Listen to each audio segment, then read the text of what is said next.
Untuk para orang tua, jangan sampai kita menjadi orang tua yang dilupakan oleh anak tak ketika mereka sudah besar karena kita tidak pernah melakukan hal ini waktu mereka masih kecil.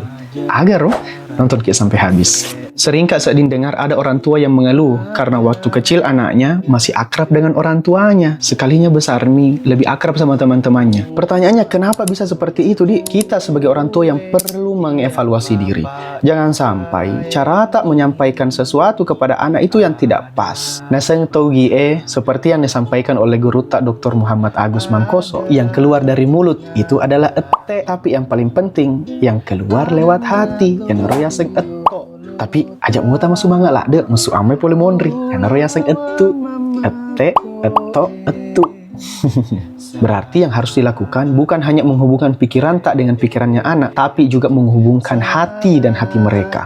Salah satu cara yang paling ampuh untuk menghubungkan dengan bercerita. Ini sudah diajarkan oleh Tomatoata Romai Riolo, orang-orang Bugis, khususnya di Kabupaten Baru. Misalnya ada seorang ibu yang menyampaikan kepada anaknya yang bernama Weten Riole Siti Aisyah tentang kebesaran sejarah kerajaannya. Dia menceritakan melalui tumpukan kertas yang dia tulis sendiri. Akhirnya Weten Riole punya gambaran dan mengetahui kenapa kita harus berjuang mempertahankan kerajaan melawan para penjajah. Bahkan ibu dari Weten Riole Siti Aisyah ini menyalin naskah sastra salah satu yang paling panjang di dunia yang berjudul Ilagaligo. Ibu itu bernama Ratna Kencana Arum Pancana Toa Coli Pujie. Kita semua tahu siapa Coli Pujie. Coli Pujie menjadi tokoh penting kalau kita berbicara tentang literasi di Kabupaten Baru. Saking pentingnya, alun-alun di Kabupaten Baru itu disebut dengan alun-alun Coli Pujie. Ada satu sanggar seni yang menyebut nama sanggarnya dengan nama Sanggar Seni Coli Pujie. Di Sanggar Seni Coli Pujie, gerakan kebudayaan dan literasi dilakukan dengan berkesenian. Misalnya dengan menari, bermusik, teater, monolog, mendongeng, semua diajarkan di sana. Dan Coli Pujie menjadi bagian penting dalam sejarah perjalanan hidup saya. Karena di sana saya diajarkan tentang bercerita. Waktu saya berkunjung ke Museum Coli Pujie yang ada di tengah-tengah alun-alun,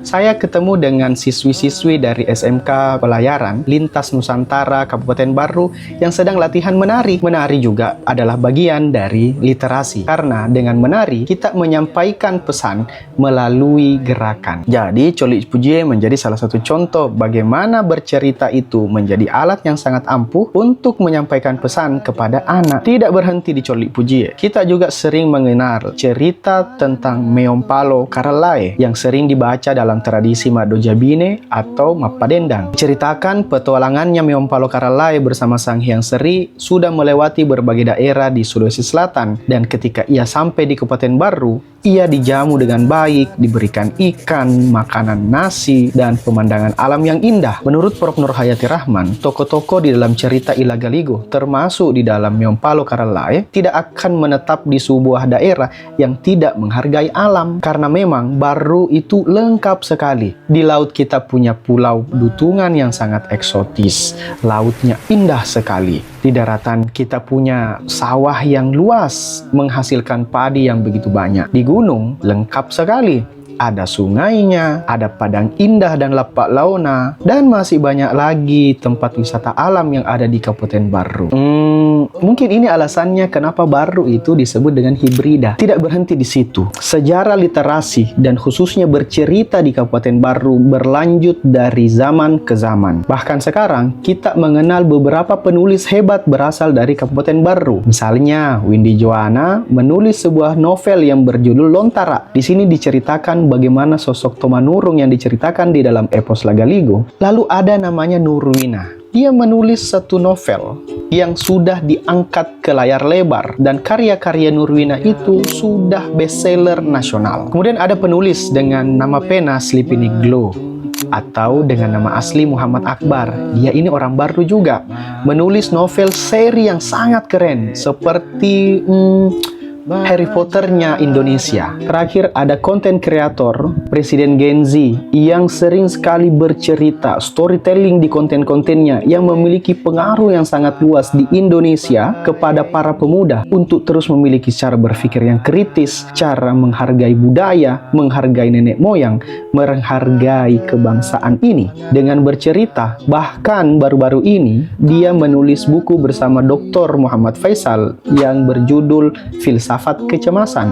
Namanya Rian Fahardi. Terus di mana kita bisa dapatkan cerita-cerita itu?